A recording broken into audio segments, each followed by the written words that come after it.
Has to jump with the massive MIMO, please. All right, thank you. Yeah, I thought I could whip out this shirt. This audience would appreciate it. I was concerned that the shapes weren't more random, but hopefully it works. So I'm going to tell you about some work that we've done recently on massive MIMO analysis using stochastic geometry. And this is work done by my student Tinyang Bai, who's actually here today. He's been cranking away on the slides the last few days. This is version 12 that I'm presenting to you. And one of the cool things is that this work is actually, I've presented a couple of variations of it, but thus far it's unpublished, so you're seeing some very current and fresh results. So the idea of cellular communication, we've seen several talks in it already. It's, there's cells that are distributed over a geographic area. Users communicate with the base station through the uplink. The base station sends data to the users on the downlink. And I think that cellular communication systems have been so attractive from the perspective of stochastic geometry because of the irregular base station location. Now, cellular systems right now are undergoing a resurgence of research interest with the development of 5G, the fifth generation cellular system. And there's, the requirements of this are still a bit vague, but essentially the people in industry want these new cellular systems to be 1,000 times better in some dimensions than the old systems. Now, what that is, it still remains to be seen, but it seems like if we want to have better cellular systems for 5G, and we want to get 1,000x somehow by multiplying different sundry 10x's together, that there's going to be three places to get it. So there's going to be more spectrum, and where we can get this is with the millimeter wave band, so going to higher carrier frequencies where there's wider channels. More spectrum will give us higher peak data rates, so we can get gigabits per second relatively easily. Second is densification. So this is what we've already been doing for 1G, 2G, 3G, 4G, deploying more infrastructure. And this will get us more active users per area. And then finally, spectrum efficiency. In spectrum efficiency, this is a topic of still ongoing research in communication theory, how to get more bits per second per hertz. And one of the most promising ways to do this, and perhaps the only really viable one, is using multiple antennas, which is in a sense adding another dimension that we can play in. Now, I'm going to focus on analysis of a particular multiple antenna technique that's deployed in a random network. And so I'm going to touch on the two themes here of multiple antennas and density. Now I have a whole other set of talks on millimeter wave and density. So I had to pick and choose, so I'm going to focus on the former one there. Now, a little bit of background on massive MIMO, what I'm going to talk about today. So first of all, a lot of the analysis that we've seen the last few days, and many of the papers, by no means all, that deal with cellular systems of stochastic geometry, consider something like the system on the left there. There's a base station serving a user. Sometimes there's a few users, but usually it's one base station and one user, typically the downlink. And the massive MIMO concept is simply to add a lot of antennas to the base station. So you can see up here, I have what looks suspiciously like an IKEA lamp, but is actually a base station filled with a whole ton of antennas on a little cylindrical array there. And this base station has maybe 100, 200 antenna elements, and it's serving dozens of users, maybe 10, 20, 30 users. And so the spectral efficiency gain comes from that there's many more users over here operating on the same time, space, frequency resources than are over here. And so this is where we can get a 10x gain. If we can serve 10 times as many users at the same time in the same resources, then that's very attractive. And so the massive MIMO, it's a name for a particular technique for communicating with many users with lots of antennas. Now, I'm going to explain a little bit about massive MIMO, the background, because it's a little more than just adding antennas to the base station. It's actually associated with a particular signal processing recipe that has implications on the analysis. So I want to explain a little bit of that at the high level before we get into the analysis. So there's three stages. The first stage is on the uplink, users, and these are all these little smartphones here, send pilot information to the base station. So the base station, using these pilots, estimates the channel between every user and that base station. And all the users and all the cells do this at the same time, potentially using all the same training signals. And so there's interference created on that estimation, and so your estimate is impaired not only by noise, but also by interference from the other cells. And so this is the first phase here. And now the second phase would be that, so then the point here is that the two effects on the channel estimate, one is noise, the other is that interference. That interference power scales with the power of the users. And so even if you have a lot of power and so noise is negligible, your estimate is still corrupted by interference. So you can't get a perfect channel estimate. A lot of the work that we see on stochastic geometry, the channel estimate is assumed to be perfect. Now, the second phase, the users actually send data. And then the base station uses its estimate of the channel to decode the data sent by the users at the same time. And because they're all sending data at the same time, you can support, in this case, it's 7 users at the same time here. Now, we're going to consider in this talk a relatively simple receiver structure. So there's a lot of different kinds of receive, combining, and beamforming techniques. We're going to use one that's called match filtering. It's very simple. We're just going to use the channel estimate for every user and take its conjugate, and that's our beamforming vector. And it turns out that if you have a lot of antennas, that's actually a reasonable thing to do. Now, the third phase would be that, assuming the users want data on the downlink also, would be for the base station to construct a set of transmit beamforming vectors. Again, it uses a matched filter concept here with some normalization and sends data to all of those users here.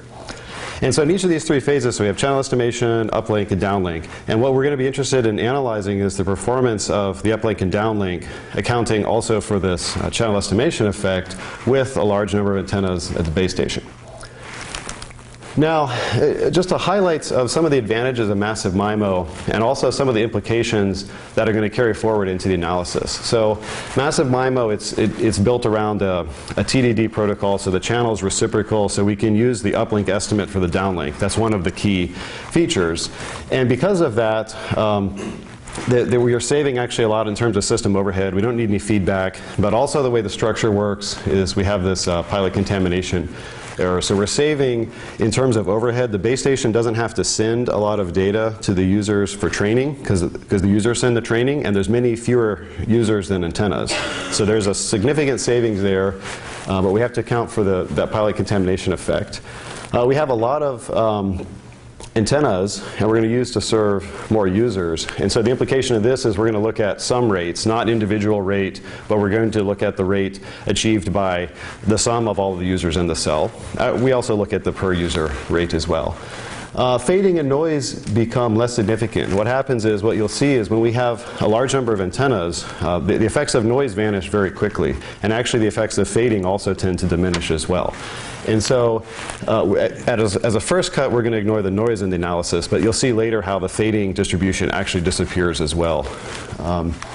There's still interference here. There's interference in all three stages here, and so we're going to look at the signal to interference ratio, and we're actually going to look in specifically how that converges as the number of antennas grows large. And this is a bit complicated because there's going to be many antennas and many base stations. And then finally, we're going to use this simple matched filtering beamforming for both the uplink and downlink, and this determines some of the simplifications that go into the system here. Now let me get into the actual details pertinent for this workshop here on modeling this with stochastic geometry. So this is the picture that we see in most of the wireless focus talks, at least. There's the Voronoi diagram, there's base stations distributed, for example, according to a Poisson point process. There's a typical user whose performance we analyze, and there's interference, there's noise, there's signal here.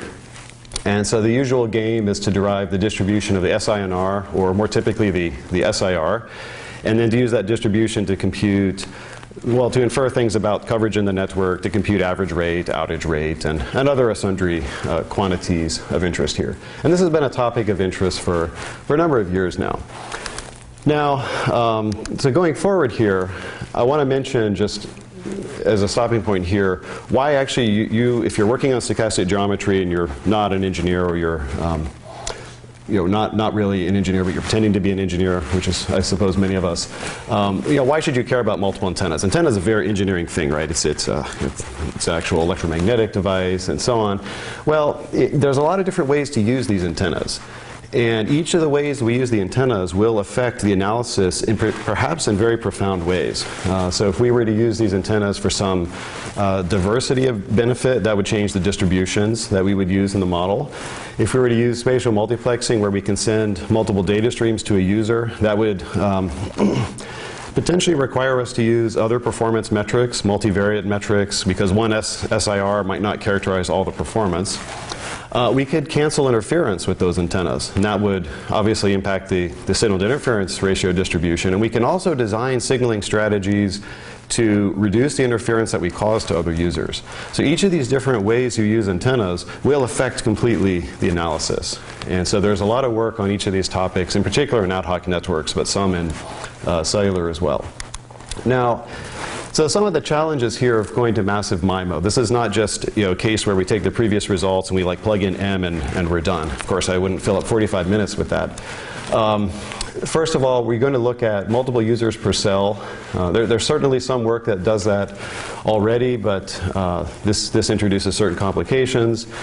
We're going to have a lot of antennas at the base station, in fact going to infinity.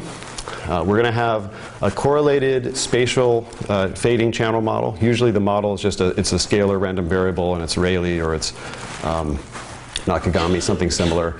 Much of the work on single antenna, single cells, or the cellular case doesn't include channel estimation. We're going to include channel estimation in every piece, because if we let the antennas grow to infinity without channel estimation, everything becomes too good, and it's not realistic. And then finally, a lot of the existing analysis focuses on the downlink, but we want to deal with both uplink and downlink to provide a complete picture. Now, I want to pause here and just say a little bit about prior work. So there's been a lot of interest in massive MIMO, and there's a few hundred papers on it now, and that may be a gross underestimate.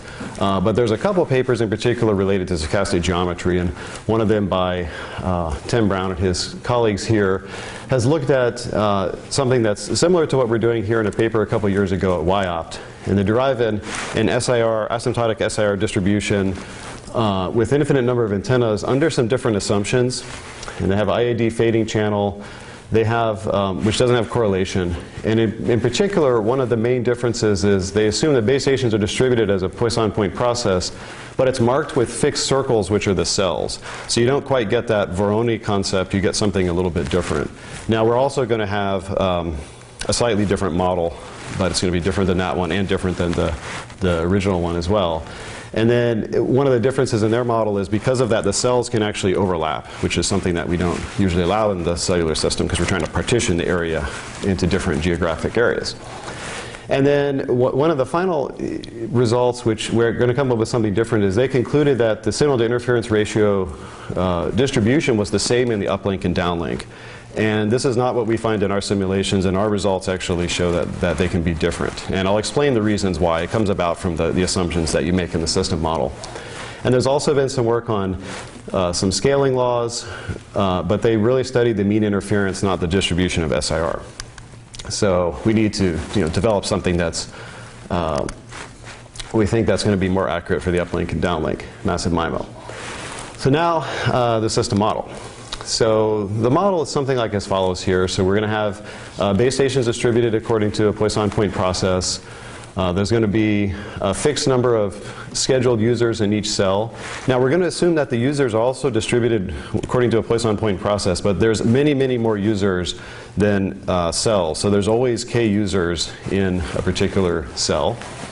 And then we're going to account for the effects of having users located in other cells. And we have to account for that because in the uplink, interference comes from the other users in the neighboring cells, whereas in the downlink, it comes from the other base station. So this is why we need to make assumptions on both the base station distribution and the user distribution. Now, the tricky part here is really this dealing with this user distribution.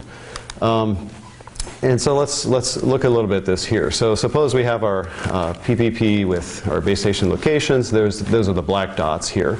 And we have two users in every cell. There's a red one and a yellow one. Now what happens is, if you see that we have a red user located in one of the cells here, like say that red user there, there's not going to be another similar red user in that cell. So then the next red user is over here and over here. So having like one or two users in the cell means that you don't have other users in the cell, and then that creates some sort of essentially correlation in the coupling in the process here. And so the user distribution, the locations of the scheduled users are not necessarily PPP. Now, there's different ways you could do this, right? You could say, well, in every cell I have 2 randomly located users. According to some Bernoulli process, you could have a random number of users located per cell, but then that becomes harder to analyze. And so what we wanted to do is we wanted to have fixed numbers of users per cell, but we didn't want to have them just randomly located in the cell. We wanted to pick them from the PPP so that we could use this fact to model the interference better. And this is the main tricky part here, and this is where we're going to use some approximations to make some progress on this problem here. So the main assumption we make here on the user distribution here, so we're going to suppose that the scheduled users live in this little ball here. Their distribution is a Rayleigh random variable, and then that ball radius is 1 over pi lambda b, where that's the density of base stations. And so there's like this fixed ball there. The users are located within there according to this Rayleigh distribution. And so note that this is like the distribution to the closest user, but we're assuming all users have that same distribution. So we're not going to say this is the closest and there's a second closest and a third. We're just going to, that's going to be the distribution for our typical user. And then outside of that, we're going to treat the users outside the exclusion area as being PPP. So we're not going to try to better model that scheduled user distribution. And yeah, so that would at least lead to a hardcore model for the scheduled users. Now, because we're dealing with multiple antennas, we have to talk a little bit about the channel model. And we can't just talk about its distribution directly. So we have a lot of antennas at the base station, single antenna at the user. So the channel is described by a vector, complex vector. We're going to use a relatively common model.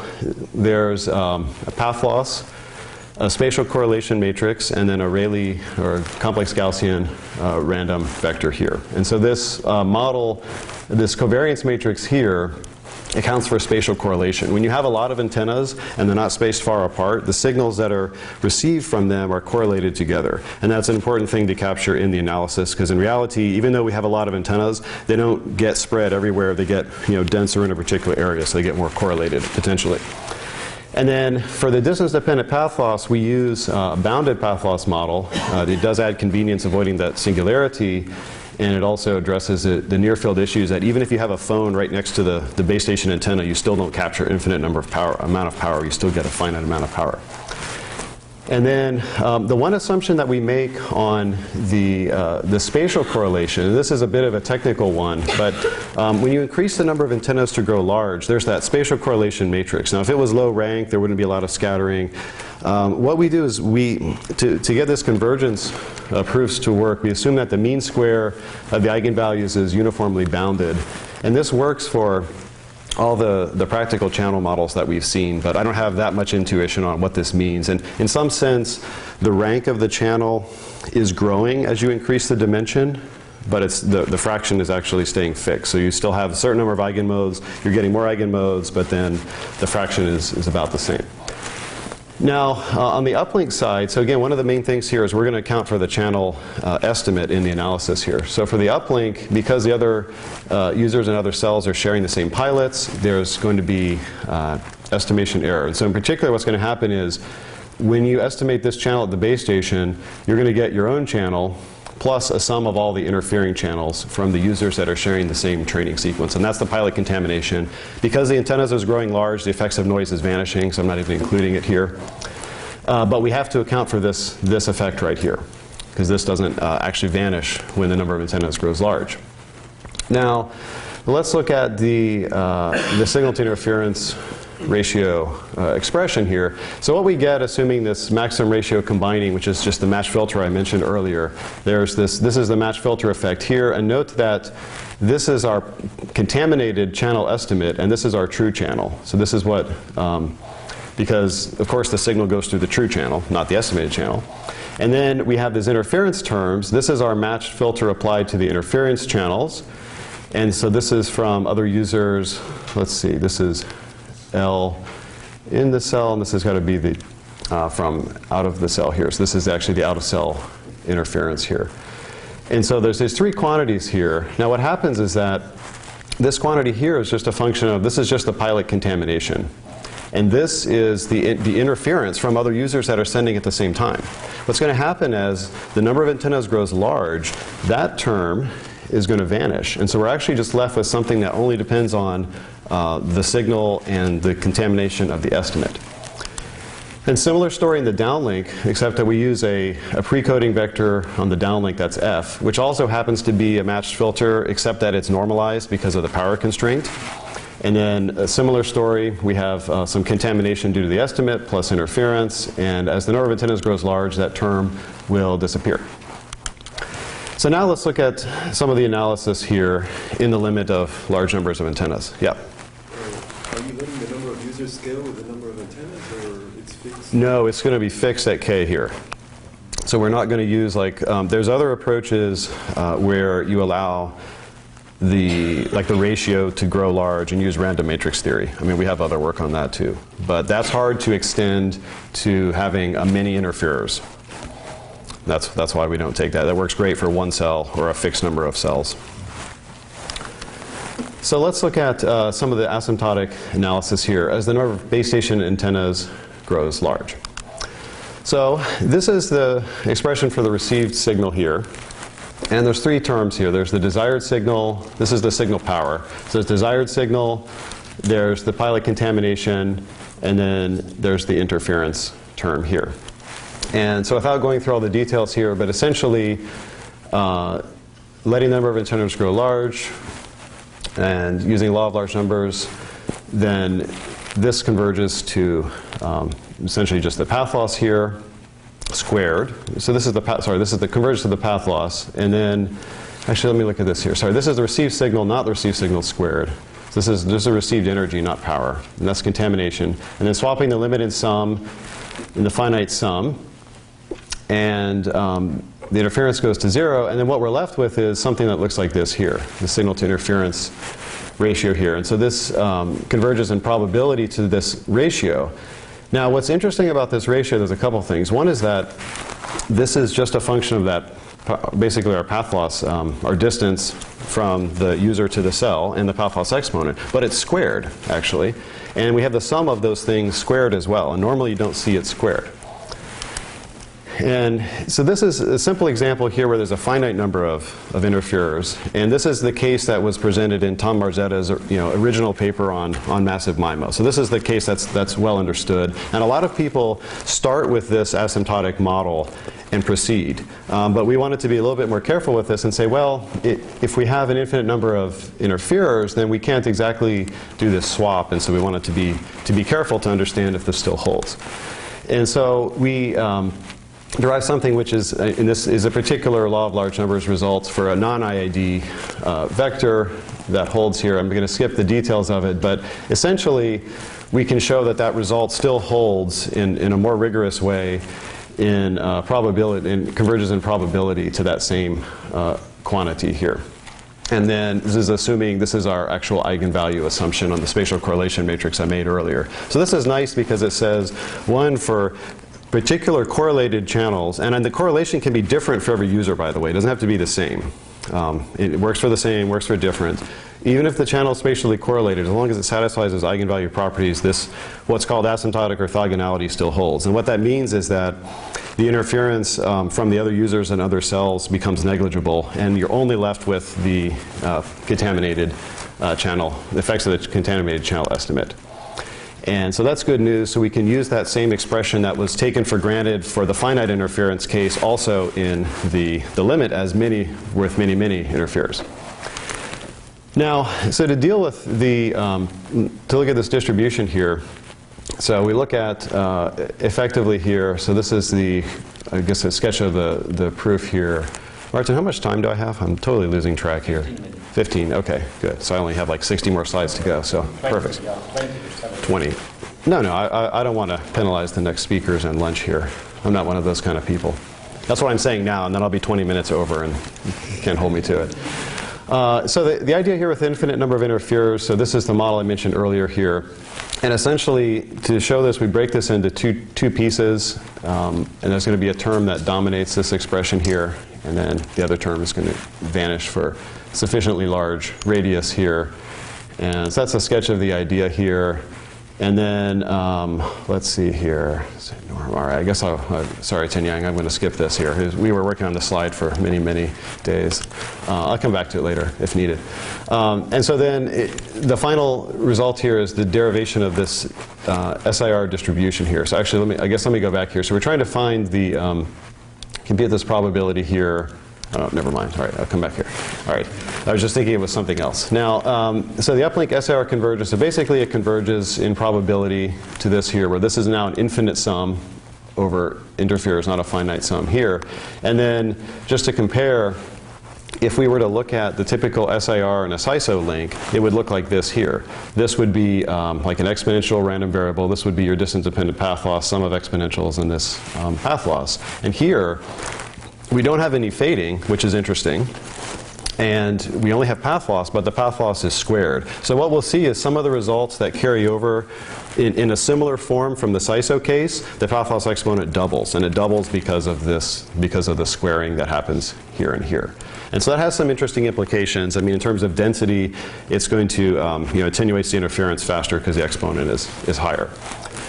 So that's the uplink result. And then here's a plot. I get this when I've talked to industry people, they always ask this question, well, I mean, how big does M have to be till it's basically infinity? And of course the answer is, well, I mean, it's got to be infinity. But they want to know, is 10 antennas infinity or 50?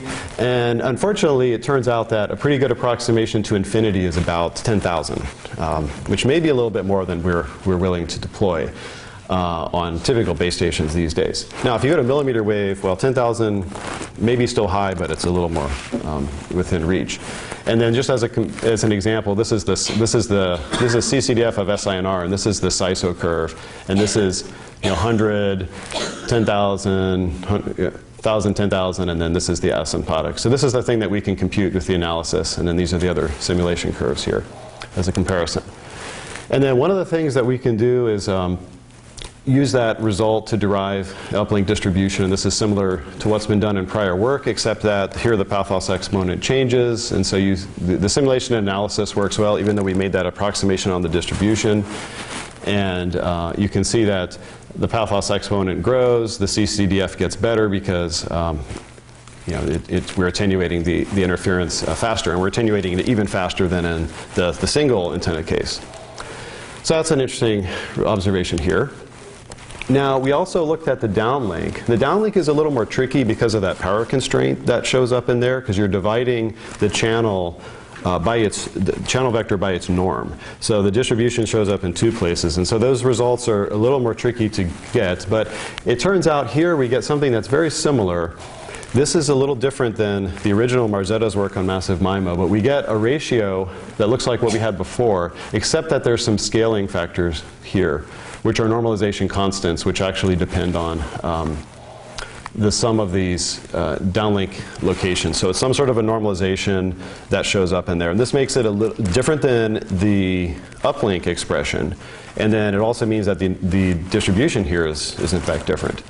And then we can derive an approximation for the distribution here that's also similar to some of the SISO prior work, the difference being that the path loss exponent is doubled, and it looks like this here. And I'll give you an example here, just to compare the uplink and the downlink. So the asymptotic expressions are not actually the same.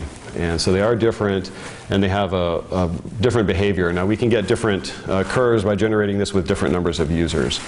And this does lead to some interesting thought experiments that we have to do on, depending on how much weight you put on the uplink and the downlink, and how you might want to do system design and scheduling users and so on, if you're allowing users to use both the uplink and downlink at the same time. Now, I have I think it was 25 or 30 minutes, as I recall, left, and it's still the same at this point. Tell you a little bit about what happens with a finite number of antennas, because I gave all those results with lots of antennas, and then I said, well, 10,000 is infinity, which is just too many. So what can we do if we don't have infinite number of antennas? Now, if we don't have an infinite number of antennas, the tricky part here is that this interference term doesn't go to 0. And then now we have to derive this distribution that has signal, contamination, and interference. And then that's a challenge. And then these quantities here are coupled together because of the pilot contamination. So this makes the analysis here with finite numbers of antennas very difficult here. So to give you a flavor for what we did here, so I mean, we tried a lot of different approaches. We ended up using approximation here. So we look at the SIR, approximately the ratio of the averages, which is reasonable because we saw when we took the number of antennas to infinity, we ended up with that. And then we're dropping the terms that don't scale with m, because presumably those would go away if we had a lot of antennas. And then further approximating here. And then finally, to get the distribution, we approximate the underlying points as an independent PPP. So here we have this is the original distribution, and then we go down here to have a PPP distribution that we can then further analyze. So that's the sketch of the approach here. We've only been able to do this for the uplink. We haven't been able to do it for the downlink yet, for the reasons I mentioned, that extra normalization just comes in and whacks us. If we had a different normalization, one that didn't depend on the channel, that was more, then it might actually work, but it's not as good as the one we had before. And so with all these assumptions here, then we get an expression that we truncate to a finite number of terms to evaluate that. We had some debate the last few days about what is closed form. Is this closed form or not? Well, it's an approximation. There is an integral in there, but it's many fewer integrals than you would have otherwise had. So it does give us something that we can compute. And there's a scaling constant. Now, that's just for interest here, good for more than 5 terms. I don't have much intuition on this. Now, what is interesting, though, is that we can use this ratio here to say something about a scaling law between k and m. So let me comment on that right now. So if we wanted to keep the same SIR, and we wanted to ask the question, well, I'm going to double the number of users in my cell, but I want to keep the same SIR. How many more antennas do I need? And ideally, we'd need twice as many antennas. You have twice as many users.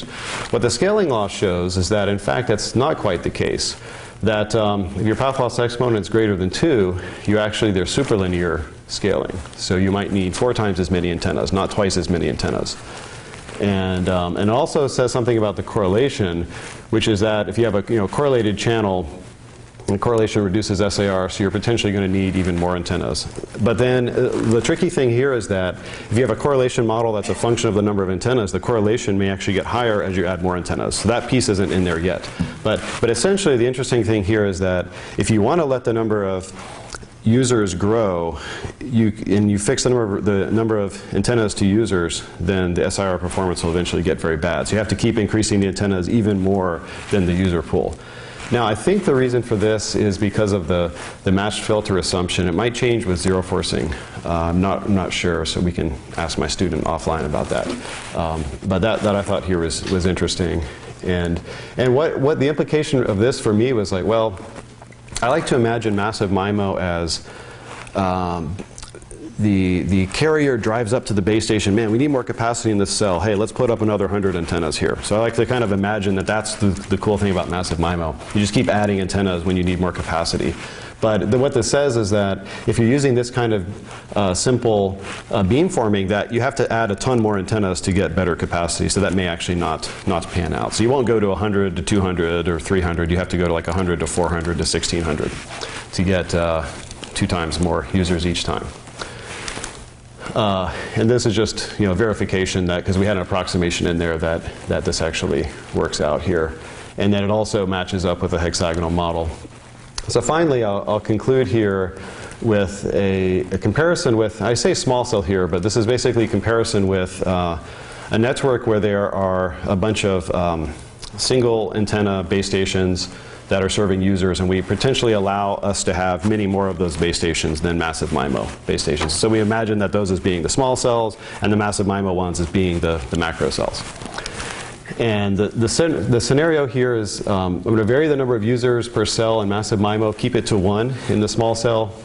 I'm going to have 64 antennas for massive MIMO and 2 for the small cell. And then sorry, this should be number of user antennas. This would be 1 in massive MIMO and 2 in the the small cell here. Now we looked at having spatial multiplexing in the small cell, and for the most part it actually didn't give higher rates, so we primarily are using single stream MIMO. We are having perfect channel knowledge in the small cell. We're using the downlink results there. In the massive MIMO case, we have the estimation error, and we have uplink and downlink, so we sum the uplink and downlink, average them, so that they're using the same amount of bandwidth, the rates are the same. And then we look at 60 times the number of users as base stations here, just so that we have enough users per cell. And so this is the heat map plot here. So heat maps, this tells us now, thinking about it here, it's like it should be like red and blue, because red would be hot and blue would be cold. But I guess we're using green here for cold. There must be some sense in that. I don't know, if it's cold in the forest is green, something like that. And this is all in dBs. This is gain of one strategy over the other, but in dB.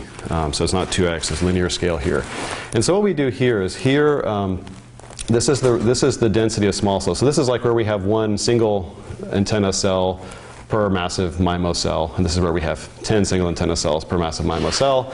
And this is the number of users per massive MIMO cell. So here we have 14 users, here we have 2.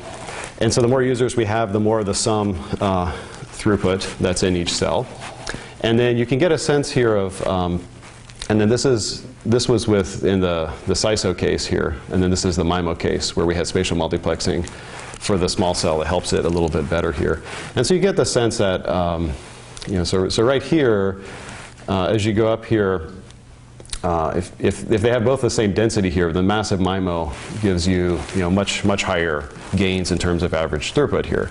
But if you had a lot more small cells than massive MIMO cells, not many users, you can actually serve more users in this way here. And you can see roughly the trade-off in the middle here. And so then this is a bit complicated, because then you have to start thinking about how are the cells actually deployed, and how many small cells could we get, what are their capabilities. But this does give us some sense that massive MIMO has the potential in many of these operating regimes here to give about a 10x improvement in performance over a conventional cellular system, which we're approximating SISO. And then this is with where the small cell can use MIMO, and the results are a little bit better here, though not all that much better. Now, the cellular systems right now, I think 4x4 spatial multiplexing is possible, and we'll see something is possible in 4G. But what happens is you can't use that most of the time. So the antenna gains in a lot of the single user strategies don't show up in the cellular systems because of interference. So it doesn't actually help that much. So that's the main summary here. Now, just to finish off here, so essentially what we did in this presentation is we looked at massive MIMO cellular systems. So we analyzed the signal to interference ratio distribution in both the uplink and downlink, made a few approximations along the way so that we could compute something that is as close to a reasonable or tractable form as possible. We looked at, in one case with finite number of antennas, we were able to derive a scaling result that shows how the antennas should scale with users, and found that it was not very favorable. Actually, I guess it's good news if you're an antenna manufacturer. It's bad news for everybody else, that you need many more antennas than users. Now, the other directions here, I have another talk here, and I've redone all of these results with millimeter wave. And you might say, well, why does the carrier frequency matter? It changes the channel model. And that changes the channel model in a couple of fundamental ways. It also adds antennas at the users. And so we have some other results comparing massive MIMO at low and high frequencies, and there are some interesting things to be learned there, both in favor of and against massive MIMO at millimeter wave. And then also, I think, it would be very nice to look at other distributions of beamformers, because some of this, I think for the large M, the mass filtering it's fine. There's no problem there. The problem is in the finite number of antennas, and that we can get much better performance with finite numbers of antennas using a better beamformer. And so we'll converge to that asymptotic limit faster. And so there might be of interest to look at that. But then if you look at that, you typically need more channel state information, and then it's much harder to analyze because you take all the channels and you build an inverse, and so that's, I have no idea how to do it, but it could be interesting. Maybe a marriage of random matrix theory plus stochastic geometry is in order there. And that's it.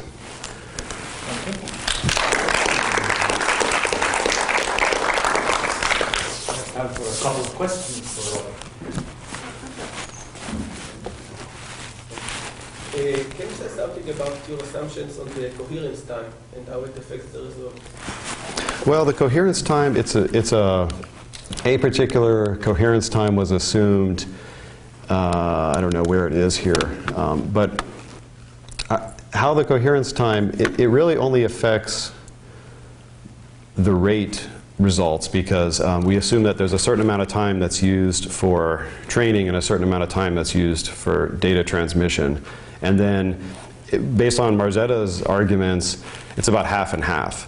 And so if you had a longer coherence time, you could in principle support more users in that half of the time. Or if you have a short coherence time, you try to support more users, then their estimate quality won't be as good. So it is somewhere in the results, especially in the rate results, but I don't see it I don't see it in the expression to tell you where it fits in there.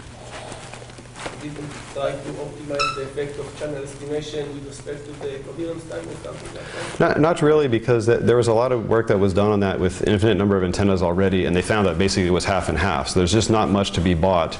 Now there could be a little bit to be bought if we're not trying to optimize the number of users as well. So there could be some gain there. But I'm not sure that it's going to be a huge gain. Yeah. Oh yeah. Yeah, I was wondering, what is the energy density of a beam, and does that vary?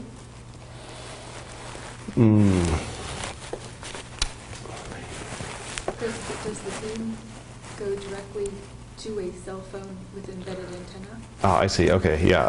Does it wander about looking for the cell phone? The way it works, so that's a relevant question on the downlink, because the uplink, the beams are being formed, but it's a receive beam. So it's like a receive filter. But on the downlink, the beam that you form depends on the channel model. But for most of these channels where there's a lot of scattering, if I was to plot the beam pattern, it would look like one of these weird Freudian plots. So it's not like a sharp beam going to one user. It's a bunch of little fingers going all over the place. I see. What's it? So a sharp beam going it's not supposed to be a highly dense beam. That's one of the differences if we go to the high frequency millimeter wave system, because there the beams tend to be much more pointy because there's not as much scattering. So if there wasn't a lot of scattering, like we were in free space, you could only be able to point a beam to a user, because if you pointed it over here, the energy would never get there. But in this room here, there's so many things to scatter off of. We can point a beam to that wall on the floor and the ceiling, and it all gets there. How does the beam get to the cell phone antenna? I'm sorry, Mo. Yeah. Stop here. All right, I'll be happy to answer these further offline. Yeah. All right. Thanks, Robert. Thank you.